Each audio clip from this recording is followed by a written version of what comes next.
साबिक वजीर आजम इमरान खान की 14 जनवरी को की गई अडियाला जेल में वकला टीम और मीडिया से गुफ्तगू। 13 जनवरी 2024 को तहरीक इंसाफ को अमलन खत्म करने की नीयत से इंतखाबी निशान से महरूम करने वाला काजी फाइज ईसा आज तारीख के कब्रिस्तान में दफन हो चुका है, जबकि तहरीक इंसाफ और इमरान खान अपने नजरिए के साथ आज भी पूरे कद से खड़े हैं। बिलाशुबा झूठ और बददयानती की उम्र हमेशा थोड़ी होती है और सच हमेशा रहने वाला होता है। अलकादिर ट्रस्ट केस में जज सरीहन गलत बयानी से काम ले रहा है।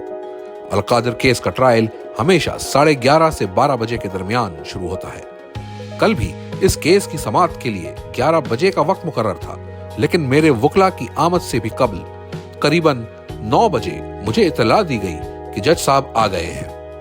मेरी नक्ल व हरकत जेल तक महदूद होती है और मेरा कानूनी हक था कि मैं वकला के हमरा अदालत में पेश हो सकता, जिनको अदालत की जानिब से 11 बजे का वक्त दिया गया था।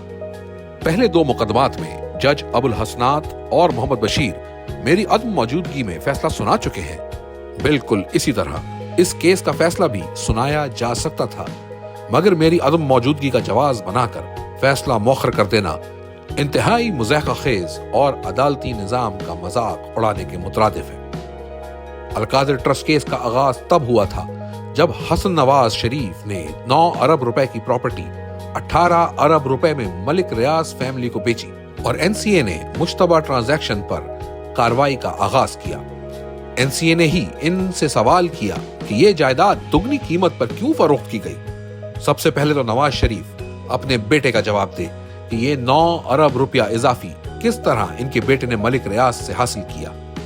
जहां तक हमारे दौर में काबीना की इस हवाले से जिम्मेदारी का ताल्लुक है, तो ये रकम बराह रास्त एनसीए ने मलिक रियाज फैमिली के जरिए पाकिस्तान मुंतकिल की थी और हमारा फर्ज सिर्फ मख्फी रखने के इस मुआहदे को बरकरार रखना था और हमने पाकिस्तान के फायदे के लिए मंजूरी दी, क्योंकि इससे पहले एक साथ पाकिस्तान में इतनी रकम कभी नहीं आई थी।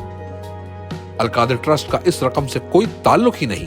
वो ट्रस्ट तो इस रकम की आमद से 1 साल कबल ही कायम हो चुका था और इसका मकसद सिर्फ और सिर्फ दूर दराज के तलबा को सीरत नबी सल्लल्लाहु अलैहि वसल्लम के साथ साथ दुनियावी तालीम देकर इनके लिए इल्म की शमा रोशन करना था।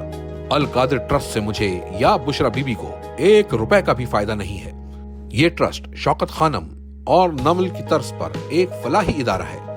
इसको अगर बंद भी कर दिया जाता है तो ये रकम उन अफराद को वापस जाएगी जो इसके डोनर्स हैं। मुझे इस रकम से कोई फायदा है ना नुकसान।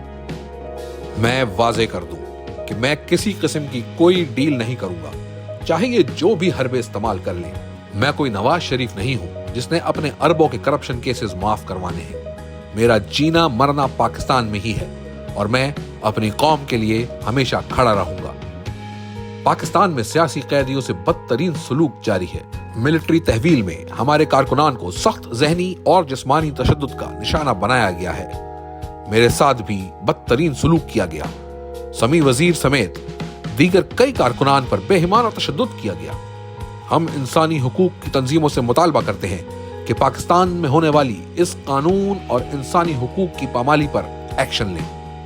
हम इस हवाले से supreme court, Lahore high court और इस्लामाबाद हाई कोर्ट में दरख्वास्त दे चुके हैं, मगर कहीं हमारी सुनवाई नहीं हुई। हमारे पास बैनुल अक़वामी फोरम्स पर आवाज बुलंद करने के सिवा कोई दूसरा रास्ता मौजूद नहीं है। इस हवाले से मैं आलमी इंसानी हुकूक के इदारों को एक खत भी लिखूंगा ताकि इन बेकसूर शहरियों की सुनवाई हो। मेरा ओवरसीज पाकिस्तानियों से भी मुतालबा है कि इस हवाले से अपनी आवाज बुलंद करें।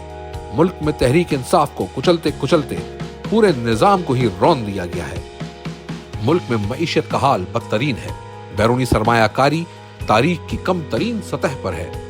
SIFC और उड़ान प्रोग्राम बुरी तरह नाकाम हुए हैं। ग्रोथ रेट ना बढ़ने से मुल्क में बेरोजगारी में इजाफा हो रहा है। शानदार दिमाग और सरमाया मुल्क से तेजी से बाहर जा रहा है, क्योंकि किसी को इस मुल्क के इस्तेहकाम पर यकीन नहीं रहा। पाकिस्तानी कंपनियां अपना कारोबार दुबई मुंतकिल कर रही हैं। ऐसे मुल्क में कभी माशी इस्तेहकाम आ ही नहीं सकता जहां कानून की हुक्मरानी ना हो। पाकिस्तान معاشی بحران میں دب چکا ہے، اور جب تک عوامی اعتماد کی حامل حکومت نہ لائی گئی، اس مسئلے کا کوئی حل ممکن نہیں ہے۔